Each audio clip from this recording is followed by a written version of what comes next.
আলিফের পরিবার থাকে লোহাগাড়ায় গ্রামের বাড়িতে। তিনি একাই থাকতেন শহরে। ছোট ভাইয়ের এমন মৃত্যু কোনোভাবেই মেনে নিতে পারছেন না বড় বোন জান্নাতুল। হাসপাতালে আদরের ভাইয়ের নিথর দেহ দেখে যেন বুক ভেঙে যাচ্ছিল বোনের। আমার বেশি আদরের ভাই ছিল এটা। আমাদের সবার প্রিয় ছিল ও কোনোদিন কারো দোষ করে নাই, ও কোনোদিন কারোর সাথে অন্যায় করে নাই। ও আইনজীবীর মধ্যে এমন ভালো ছিল, ওর মতো আইনজীবী আর নেই। ও সবার ভালো চাইছে, কারো থেকে টাকাও নেয় নাই। ও বেশি দোয়া করছে ও সবাই ওকে। ছেলের মরদেহ দেখে কান্না বাঁধ মানছিল না বাবা জামাল উদ্দিনের।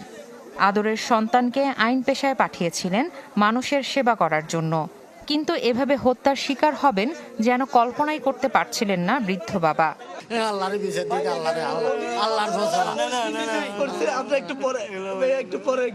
আলিফ আইনজীবী হন 2018 সালে।